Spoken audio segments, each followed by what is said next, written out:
वो एक समय हुआ करता था जब एचएमवी के जो रिकॉर्ड्स होते थे वो 50 रुपए से नीचे उनकी कीमत नहीं होती थी। मैं 80 के दशक की शुरुआत की बात कर रहा हूँ। उस समय आप समझिए 50 रुपए की क्या कीमत होती थी। लेकिन एचएमवी ने बेशक अपनी क्वालिटी को मेंटेन नहीं रखा, लेकिन अपने दामों को बहुत ज़्यादा हाई रखा।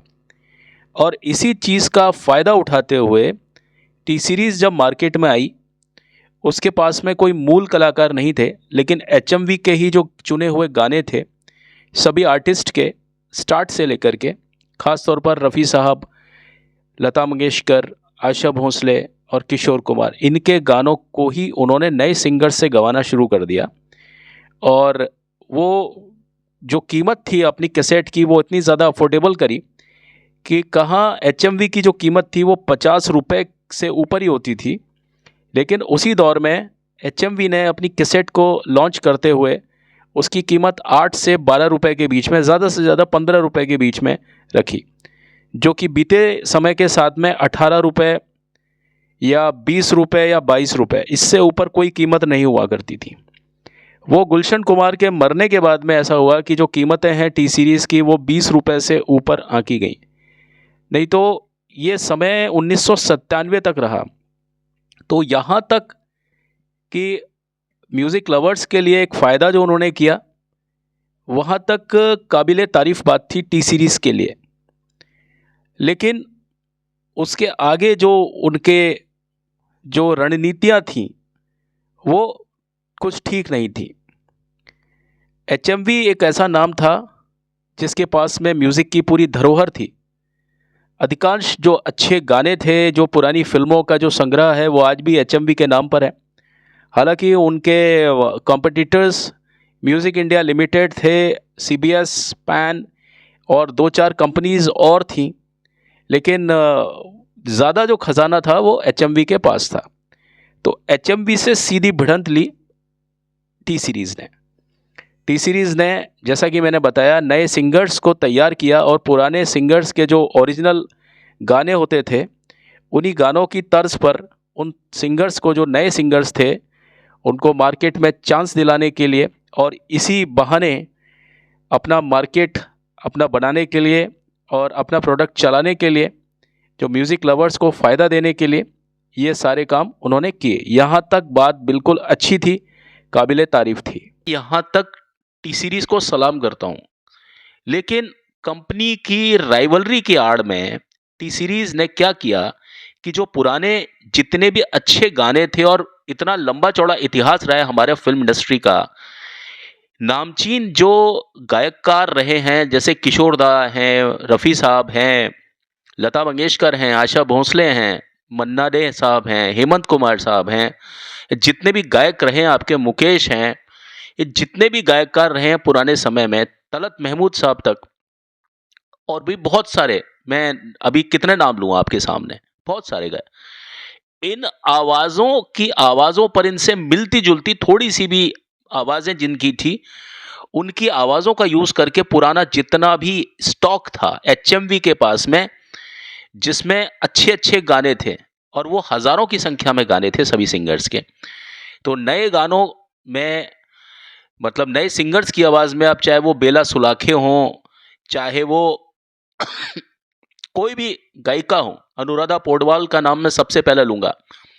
इन आवाज़ों का यूज़ करके टी सीरीज़ ने एक ऐसा माहौल बनाया, जिसकी वजह से ये जो जनरेशन है, जो पिछले 25-30 साल की जनरेशन को भी मैं इस मामले में नई जनरेशन ही बोलता हूँ, कि इन्हें वास्तव में मालूम नहीं है कि किशोर कुमार की असली आवाज़ क्या है।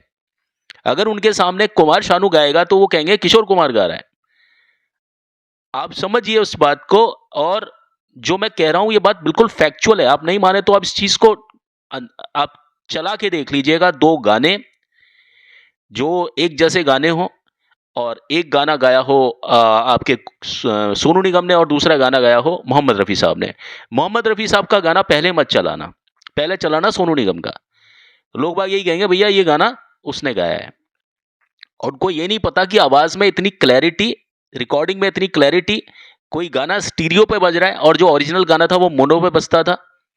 और एचएमवी का जो सर्र सर्र सर्र जो आवाज़ आती थी ना, इतना गंदा उनका रिकॉर्डिंग सिस्टम था कि मैं क्या बताऊं, सारे अच्छे गाने जो थे ना उनके पास में थे, लेकिन एचएमवी ने उसमें कोई सुधार नहीं किया।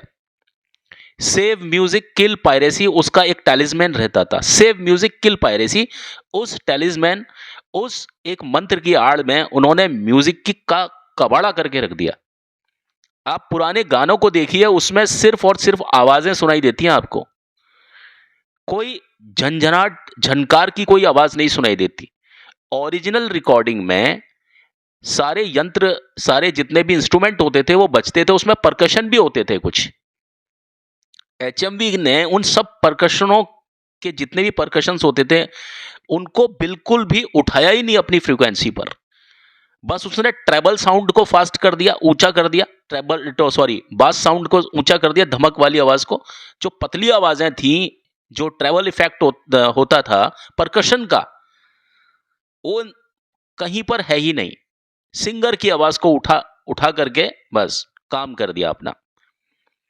ये काम किया था एचएमवी ने, और इस टेक्निक के खिलाफ जाकर के टी सीरीज ने जो नए सिंगर्स से पुराने सिंगर्स के जितने भी सुपर हिट गाने थे उनको गवाया, और साथ में इंस्ट्रूमेंटेशन को भी बहुत अच्छा रखा, क्योंकि टी सीरीज के जो जो मतलब रिकॉर्डिंग होती थी ट्रैबल वगैरह बास, वो अच्छे होते थे। मैं ये तो नहीं कहता बहुत अच्छे होते थे।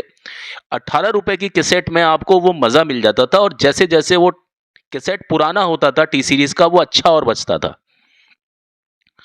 तो टी सीरीज ने ये काम तो अच्छा किया, लेकिन इसकी आड़ में उन्होंने बहुत सारे जो सिंगर्स होते थे, जो वास्तव में सिंगर्स थे, नई जनरेशन को उनकी हवा तक नहीं लगने दी। आज की तारीख में रफी साहब को कोई क्यों याद करेगा? आज की तारीख में कोई असली किशोर कुमार की आवाज को क्यों याद करेगा? और जहां तक बात अमित कुमार साहब की है, तो अमित कुमार साहब का तो हम क्या कहें। अमित कुमार एक ऐसी आवाज जो कि प्लेबैक में सबके ऊपर जमी थी, वो आवाज भी ऐसी आवाज थी। आप किसी भी एक एक्टर का नाम मुझे बता दो, इवन दिलीप कुमार साहब तक के ऊपर अमित कुमार की आवाज को मैं बता दूं कि किस फिल्म में है वो। कोई भी जो उस समय के तथाकथित जितने भी थे, ना सिर्फ नए लड़के, जितने नए लड़के थे उस समय जिनकी शुरुआत अमित कुमार के समय पर हुई थी, सचिन से लेकर के आपके संजय दत्त, आपका सनी देओल, जैकी श्रॉफ, अनिल कपूर, करण शाह, बहुत सारे कलाकार ऐसे, नसरुद्दीन शाह, आप देखिए आमिर खान, सलमान खान, शाहरुख खान, आसिफ शेख। आप कोई भी एक ऐसी आवाज, ऐसा कोई व्यक्ति बता दीजिए जो उस समय हिट था या जिसकी फिल्में आ रही थी और उस पर अमित कुमार की आवाज ना हो। मिथुन चक्रवर्ती, कुमार गौरव का नाम तो मैंने खैर ले ही लिया, और जितनी भी आवाजें थी क्या फबी हैं उनके ऊपर। नसीरुद्दीन शाह के ऊपर आप देखिए उनकी आवाज, ओए ओए, आप देखिए हीरो हीरालाल के जितने गाने हैं, और कोई भी नई आवाज, नया कोई चेहरा आता था उसके लिए भी अमित कुमार बहुत अच्छा गाते थे। अचानक से ऐसा क्या हुआ कि फिल्म इंडस्ट्री में एकदम सूपड़ा साफ हो गया? कुछ ऐसा हुआ कि सब कुछ तहस नहस हो गया, फिर एक अलग किस्म की हवा चली। उसके पीछे वजह बहुत लंबी रही। आज जब हम चीजों को देखते हैं, आज जब हम कलह देखते हैं कि टी सीरीज के साथ में जो बिगाड़ खाता हुआ आपके सोनू निगम का, कुछ बातें अंदर से भी निकल के आती हैं। हम जैसे लोगों को तो ये बातें बहुत पहले से मालूम है, लेकिन जो लोग इस चीज को नहीं जानते कि म्यूजिक में भी कुछ इंटरनल पॉलिसीज होती हैं, ये पॉलिटिक्स करते हैं। जिस तरह से पॉलिटिक्स में पॉलिटिक्स होती है ना, क्रिकेट में पॉलिटिक्स होती है, वैसे म्यूजिक इंडस्ट्री में तो सबसे ज्यादा पॉलिटिक्स होती है। किस सिंगर को कब उठाना है, कब बैठाना है, कब तक उसको नेशनल फिल्म अवार्ड देना है। कुमार शानू को लगातार 4-5 साल तक अवार्ड मिले, मैं अमित कुमार को लेता ही नहीं हूं बीच में। उस समय कोई और आवाज थी ही नहीं इंडस्ट्री में, आप समझिए। उदित नारायण बेकार हो चुके थे, है ना, आपके सारे सिंगर बेकार हो चुके थे, सुरेश वाडकर बेकार हो चुके थे, एसपी बालासुब्रमण्यम बेकार थे, है ना, ये सारी चीजें मैं कब बता रहा हूं, जब उदित नारायण की कयामत से कयामत तक फिल्म आ चुकी थी, आमिर खान का लॉन्च हो चुका था, उसके बाद में भी उदित नारायण को कोई इनाम नहीं मिला। ये मैं तब की बात बता रहा हूं जब सलमान खान लॉन्च हो चुके थे।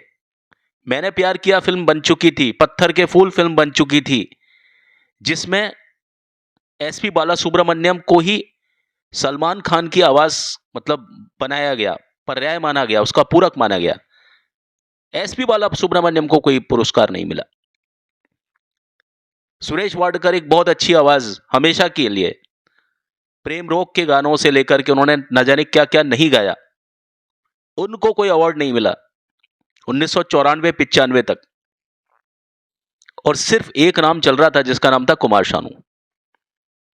मैं कुमार शानू का कोई दुश्मन नहीं हूं, ना मैं उनके पीछे पड़ा हुआ हूं, लेकिन एक बात यह भी है कि कुमार शानू ने जिस साल मना किया कि अब मुझे मत दो इनाम, मुझे मत दो ये पुरस्कार, उन्होंने मजाक में ही कहा, और उसके बाद वास्तव में उनको कोई अवार्ड मिला ही नहीं उस दिन के बाद से।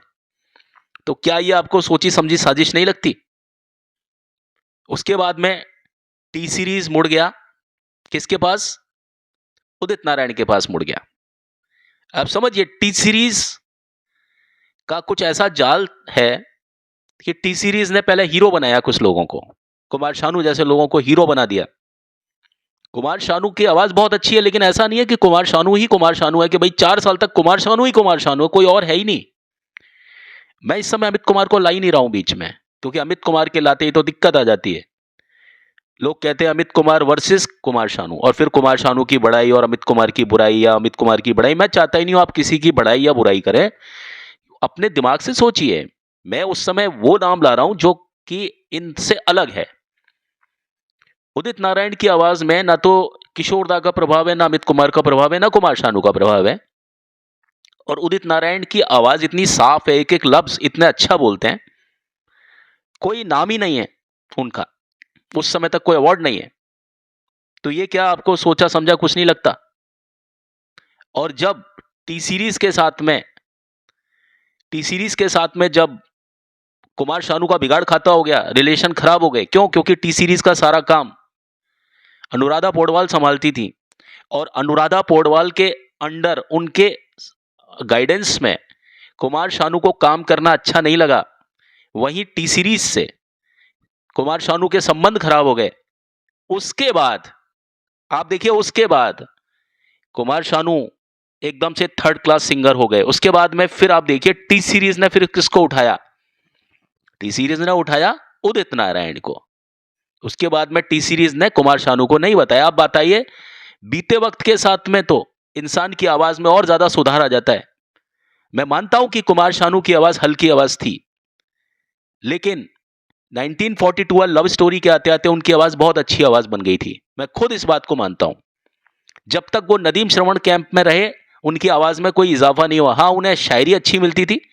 एक ग्रुप था टी सीरीज का जिसमें समीर होते थे और ऐसी लव वाली फिल्में बनती थी, वरना उनकी आवाज उनके गानों में से अगर शायरियों को निकाल लिया जाए तो कोई इतनी कोई अच्छी आवाज तो थी नहीं कि भाई कोई जो सुपर आवाज हो कि एकदम अलग हटके हो। ये जो सिंगर्स जितने चल रहे थे उस समय तक, मोहम्मद अजीज हुए, आपके सुरेश वाडकर हुए, शैलेंद्र सिंह हुए, अमित कुमार हुए, हैं, आपके एसपी बालासुब्रमण्यम हुए, क्या इनसे सबसे ज़्यादा अच्छी आवाज़ थी?